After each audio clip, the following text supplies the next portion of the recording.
Koperasi. Ya, koperasi.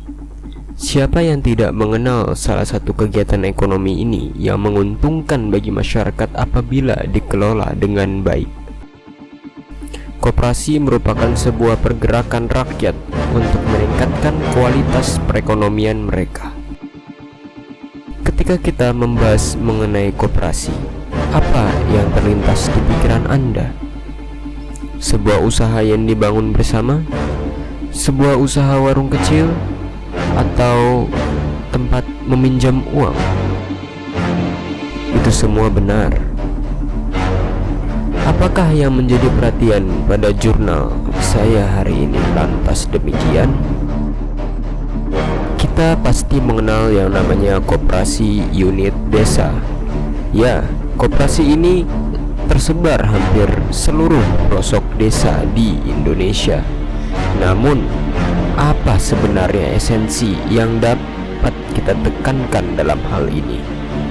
Seperti yang kita ketahui, koperasi ini menawarkan atau melayani kegiatan simpan pinjam, konsumsi, produksi, pemasaran, dan jasa menurut buku Erlangga terbit tahun 2010, serta melakukan bimbingan kepada petani-petani yang membutuhkan dan mengembangkan skill untuk bertani.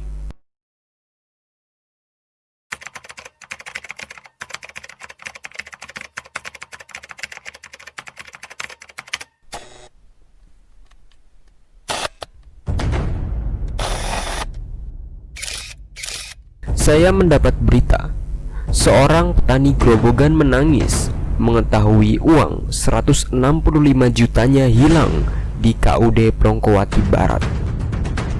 Berita ini sangat menyentuh dan membuat kita bergeming. Kenapa hal ini terjadi? Apa motifnya? Kenapa begitu dengan petani yang sudah menabung hampir 1 tahun sejak Oktober 2019?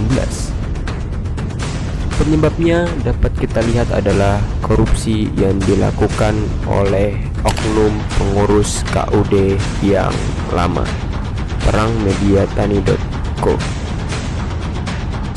Hal ini menjadi urusan yang harus diselesaikan oleh pengurus koperasi yang baru sebagai bentuk responsibilitas terhadap kejadian ini. Usaha yang dilakukan diantaranya adalah dengan pengembalian uang oleh koperasi yang terkait. Lantas bagaimana caranya?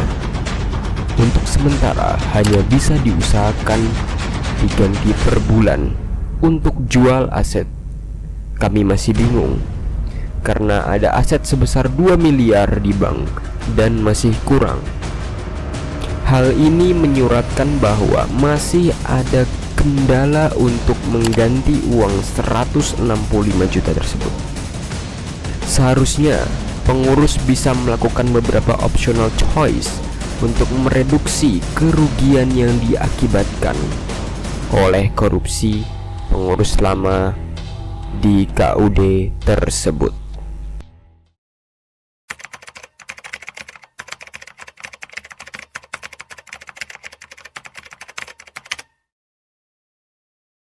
Netizen rupanya sudah mulai geram akibat pemberitaan yang kontroversial ini. Beberapa ada yang merespon berupa tuntutan, cacian, dan belas kasihan. Namun tidak sedikit juga yang menyarankan agar kejadian seperti ini tidak dapat berlanjut kepada orang lain. Ada satu poin terbaik yang saya pilih karena relevan dengan evidensi yang terjadi saat ini. Runtuhnya KUD bisa karena korupsi dan juga pungli. 30 tahun lalu, KUD daerah saya, atau bisa disebut netizen, sangat maju. Anggotanya makmur, nasabahnya juga makmur. Sayang, pungli dari aparat membuat KUD mengalami kolaps. Yang membuat miris adalah kesejahteraan nasabah tinggal kenangan dan masih dibicarakan di warung kopi, ujar Naas Mimi sebagai salah satu netizen.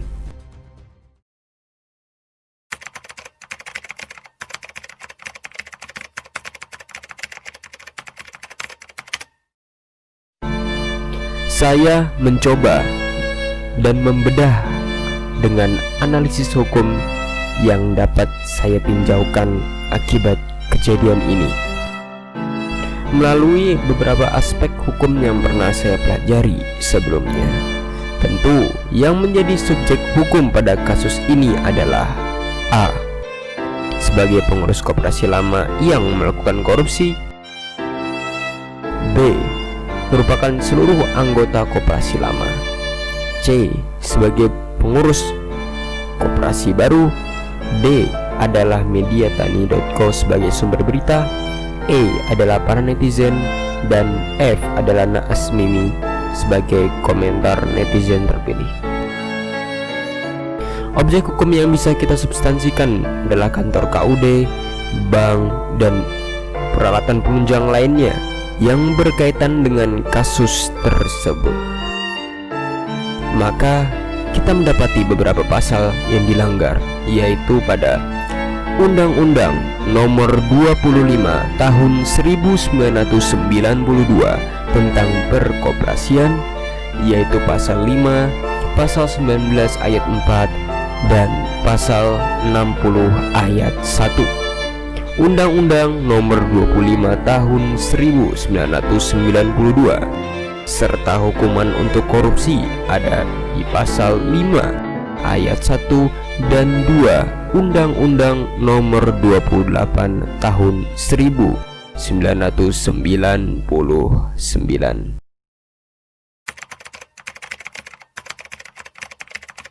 Mungkin masih banyak kasus yang tidak nampak di mata kita. Namun, itu tidak menjadi masalah selama kita terus mencari dan meluruskan kebenarannya. Tindakan korupsi pada kasus ini sangatlah tidak berperi kemanusiaan.